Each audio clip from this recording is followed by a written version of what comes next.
धूम्रपान और तंबाकू के सेवन की वजह से होता है मुख का कैंसर, जो कि जानलेवा बीमारी है। ऐसे बीमारी से कई लोग ग्रसित हैं। हर साल इस कैंसर से कई लोगों की मृत्यु होती है। मुख के होने वाले कैंसर के प्रमाण काफी बढ़ गए हैं। तंबाकू की लत एक वो बीमारी है जो छूटने से नहीं छूटती। इस बीमारी के लक्षण मुंह में छाले आना, खाते समय मुंह में जलन होना, गले में छाले आना, गाल की ओर लाल या सफेद चट्टे आना, मुंह न खुलना, ऐसे कई लक्षण कैंसर होने वाले रोगी में पाए जाते हैं। जिस किसी भी व्यक्ति को यह लक्षण नजर आए, वो तुरंत अपने नजदीकी कैंसर तज्ञ को दिखाए, जिससे मुख की बीमारी होने से बचा जा सकता है। आइए आज हमारे साथ है चंद्रपुर के कान नाक गले और मुख कैंसर के प्रसिद्ध चिकित्सक डॉक्टर कुणाल कापतिवार, जिन्होंने मुख कैंसर और उसके उपचार संबंधी जानकारी दी। इस वक्त हमारे समक्ष है डॉक्टर कुणाल कारपट्टीवार। आप सर ENT ऑन्कोलॉजिस्ट सर्जन हो।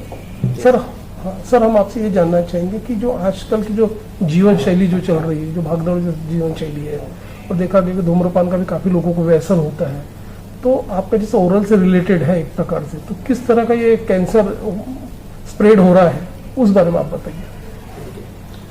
जैसे ये कैंसर जो मोस्टली ENT से रिलेटेड जो कैंसर्स है, ओरल कैंसर्स के सारे इंक्लूजन्स आते हैं। इसमें लिप कैंसर्स, टंग कैंसर्स, चीक कैंसर्स और गले का कैंसर्स, ये सारे कैंसर्स इंक्लूड होते हैं ओरल कैंसर्स में। तो हमारे यहाँ विदर्भ में खर्रा, पान, तंबाकू ये सब चीज़ें बहुत खाई जाती है एज ए शॉकिंग के पर्पज़ के हिसाब से भी, और एज सच जो किसी के प्रोफेशन है तो उनको अवेयरनेस ज़्यादा चाहिए रहता है, मतलब अलर्टनेस ज़्यादा चाहिए रहता है। लाइक ड्राइवर है, थोड़ा सा उस हिसाब से भी ये लोग पान, तंबाकू, खर्रा ये सब चीज़ों का सेवन बहुत ज़्यादा करते हैं। लेकिन इस वजह से these are the carcinogenic. Actually oral जो कैंसर्स है उसमें ये कार्सिनोजेनिक का काम करते हैं, जो मतलब कैंसर जन्य पदार्थ होते हैं उस टाइप का काम करते हैं। और जेनेटिक होता है, मतलब किसी के अनुवंशिक के हिसाब से उसके जो जीन्स है उसके हिसाब से वो किसी में जल्दी डेवलप होता है, किसी में लॉन्ग टर्म में डेवलप हो सकता है। तो ये ओरल कैंसर जो है इसको जल्दी से डिटेक्ट करना बहुत ज़्यादा ज़रूरी है, और उसके लिए अवेयरनेस करना बहुत ज़्यादा जरूरी है। सर अमूमन देखा गया है कि जो पर्टिकुलर जो प्रदूषण जो बोलते हैं अपन, प्रदूषण के वजह से ये जो ओरल कैंसर के काफ़ी केसेस बढ़ रहे हैं। लोगों को ये कॉजेज पता नहीं चलता किस वजह से हो रहे हैं, तो इसके बेसिकली क्या कारण है। जैसे आपने बताया शराब हो गया, ये अपना सुगंधित सुपारी, गुटखा हो गया, उसकी वजह से भी ओरल कैंसर के काफ़ी पेशेंट सामने आ रहे हैं, है ना। प्रदूषण का इसमें रोल बहुत कम है। मैक्सिमम जो रोल है इसमें जो अपनी आदतें होती है उसमें ज़्यादा इम्पोर्टेंट है। जैसे स्मोकिंग है, अल्कोहल है और पान, तंबाकू, खर्रा है, उसके वजह से ये ज़्यादा बढ़ते जा रहे हैं। उसका सेवन बहुत ज़्यादा मतलब हो रहा है और इसके वजह से ये सारे कैंसर्स बढ़ रहे हैं। और कुछ चीज़ें हैं जो कैंसर्स है वो उसके ऑक्यूपेशन से रिलेटेड जो डिसीज़ है उसके हिसाब से भी होते हैं। जैसे वुड वर्कर्स वगैरह है, जो वुड कैंसर्स मतलब वुड वर्कर जो सुतार होते हैं, जो लकड़े का काम करते हैं, उनमें मैक्सिला जो अपना ये गाल का कैंसर है वो ज़्यादा देखने के लिए मिलता है, क्योंकि दैट इज़ द मतलब कैंसर जन्य पदार्थ जो यहाँ पे सबसे ज़्यादा एक्ट होता है। सर ये भी देखा गया कि जिन्हें कैंसर है पर्टिकुलरली उनको डिटेक्ट नहीं हो पाता और उनकी खुद को उनको पहचान में नहीं आता कि जैसा मतलब एक डॉट्स निर्माण होते हैं अंदर में, तो ये धीरे धीरे फैलता है पूरे के पूरे इसमें जबड़े में। तो उस बारे में बताओ, ये कैसे डिटेक्ट करना। हाँ, एक्चुअली जब ये भी सबसे पहले तो पहचानना बहुत ज़्यादा ज़रूरी है। जो गांव खेड़े में रहते हैं उनको कैसे है, सादा एक छाला आता है तो वो लोग ध्यान नहीं दे पाते इस चीज़ के लिए। छोटा सा छाला है, निकल जाएगा, इसको कहते कहते वो चीज़ बहुत बड़ी हो जाती है। और सबसे पहले उसको पहचानना ज़रूरी है। वो सादा छाला करके उसके लिए छाले का ट्रीटमेंट करते रहते हैं, बट वो छाला कैंसर जन्य हो सकता है या नहीं, इसके लिए जांच करना बहुत ज़रूरी है। तो उसके हिसाब से जो पेरिफेरल लेवल्स के डॉक्टर्स हैं उनको भी जानना ज़रूरी है कि जब फर्स्ट टाइम पेशेंट आता है ओरल अल्सर के लिए तो वो अल्सर कैंसर का है या सादा अल्सर है, ये भी डिफरेंशिएट करना बहुत ज़रूरी है। तो उसमें जो सबसे इम्पोर्टेंट चीज़ है, जो अल्सर के जो मार्जिन्स है या फिर जो भी अल्सर्स है उसमें अगर कड़कपना है या फिर उसको टच करने से ब्लीड हो रहा है तो वो एक कैंसर हो सकता है। तो ये सब चीज़ें इम्पॉर्टेंट है। तो ये इवन डॉक्टर्स के हिसाब से और पेशेंट को भी डॉक्टर के पास जल्दी जाना है कि मुंह में छाला हो गया है तो एटलीस्ट उसका इलाज जल्द से जल्द कराओ, क्योंकि कैंसर कोई भी कैंसर है जिसमें सबसे कम स्टेज में अगर वो डिटेक्ट होता है और उसका ट्रीटमेंट होता है तो वो बहुत अच्छे से क्यूरेबल होता है, उसका रिजल्ट्स बहुत अच्छे से आते हैं और डिफॉर्मिटी भी बहुत कम आती है। सर इनिशियल स्टेज में भी वो डिटेक्ट हो जाता है, हाँ, तो वो तो मरीजों के लिए काफी अच्छा लगेगा, थर्ड फोर्थ स्टेज तक वो पोजीशन ना जाए, लेकिन इसका प्रिवेंशन भी बहुत काफी बेटर ये जरूरी है। तो प्रिवेंशन के लिए किस तरह का ये करना चाहिए? प्रिवेंशन के लिए सबसे इम्पोर्टेंट जो चीज़ बताई है, तो जो भी अपन खाते हैं, जैसे जो भी व्यसन है हम लोगों को, स्मोकिंग है, ड्रिंकिंग है, जो दारू पीना है और तंबाकू, सुपारी, खर्रा, ये सब चीज़ें जो लोग खाते हैं इसका सेवन बिल्कुल बंद कर देना चाहिए। मोस्टली जो स्मोकिंग है, ड्रिंकिंग है, ये जो चीज़ें हैं नाउअडेज आर इंक्रीजिंग, तो उसका सेवन अगर प्रमाण मात्रा में हो तो इट्स ओके, क्योंकि अभी सरकार ने भी स्मोकिंग के ऊपर लिखते हैं कि these are injurious to health, but लोग उसके लिए ज़्यादा अवेयरनेस नहीं दिखाते। तो ये सारी चीज़ें आपको छोड़नी पड़ेगी, उसके बाद आप कैंसर में डेवलप नहीं होगा ओरल कैंसर। और किसी किसी में ये लेने के बाद भी सालों साल नहीं डेवलप होता है, तो ये एक आनुवंशिकता भी बहुत ज़रूरी है उसमें।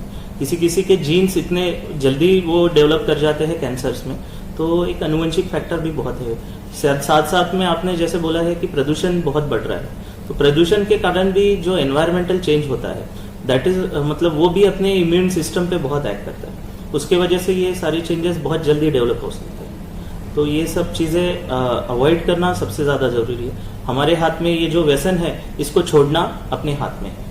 तो आमतौर पे देखा गया कि लोग कर्करोग के नाम से जरा छोटी सी गाड़ी भी रही अपना, तो उस नाम से वो घबरा जाते हैं। तो कभी कभी क्या होता है, ये जो गांठ है वो ज्यादा स्प्रेड हो जाती है, हेड एंड नेक तक पहुंच जाती है, तो उसका डायग्नोसिस करने के लिए क्या प्रोसीजर होती है, उस बारे में बताइए। हाँ, जैसे मैंने आपको बताया, सबसे पहले तो सिम्टम्स, जो छाला आता है उस छाले को पहचानना जरूरी है, सादा छाला है या कैंसर जन्य छाला। अगर छाले में हाथ लगाने से, उसको टच करने से ब्लड आ रहा है या फिर वो कड़क छाला हो रहा है, तो वो कैंसर का लक्षण हो सकता है।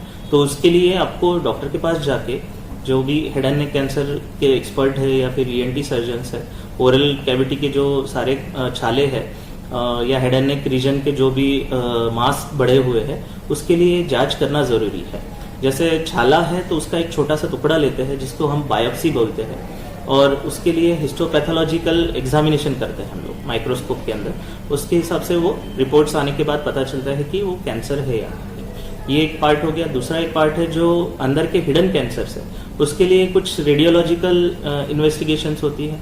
किसी किसी चीज़ में FNAC करके एक होती है, जो छोटी सी सुई डाल के स्वेलिंग में हम लोग एक उसका पानी निकाल के वो भी माइक्रोस्कोप के अंदर एग्जामिन करते हैं। तो ये सारी डायग्नोस्टिक प्रोसीजर्स है, और ये जल्द से जल्द कराई जाए और जल्द से जल्द इसका इलाज किया जाए तो हर कैंसर का इलाज बहुत संभव है। ये भी देखा गया कि जब कैंसर पर्टिकुलर किसी हो जाता है तो उसका तो ट्रीटमेंट में अभी state of the art technology आई हुई है, ऐसी ऐसी नई नई मशीनरीज आई हुई है जिससे उनको जल्दी से जल्दी रिलीफ मिलता है और वन डे में कीमोथेरेपी भी हो जाता है, ये सारी प्रोसीजर्स हो जाती है। हाँ। तो किस प्रकार का अभी ये टेक्नोलॉजी आई है? बिल्कुल। सबसे पहले तो जो भी कैंसर से ओरल जो रिलेटेड है, हेड एंड नेक से रिलेटेड है, जो कैंसर का जो सर्जरी हो सकता है जिस कैंसर में, वो अगर होता है तो उसके बेस्ट रिजल्ट्स है। मतलब सर्जिकल स्टेज में अगर आता है तो स्टेज 1 और 2 या 3 है, उस स्टेज में अगर वो आता है वो उसके बहुत ज़्यादा अच्छा प्रोग्नोसिस है।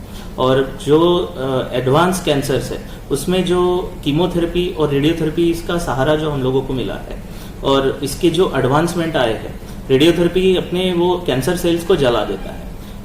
तो उसमें कैसा है, जो पहले की मशीन्स थे कोबाल्ट 60 वगैरह, उसमें कैसा है वो पूरा एरिया खराब कर देता था।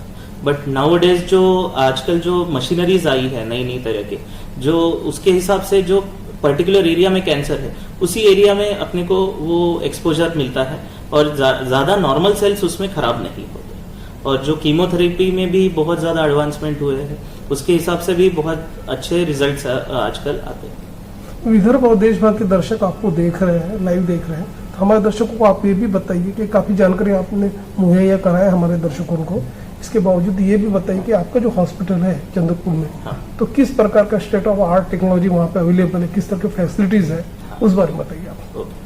मैं डॉक्टर कुणाल कापरतिवार, जो चंद्रपुर में इसेंस ईएनटी क्लिनिक नाम का मेरा क्लिनिक है, जो गोल बाजार वार्ड में near state bank of India main branch के पास स्थित है।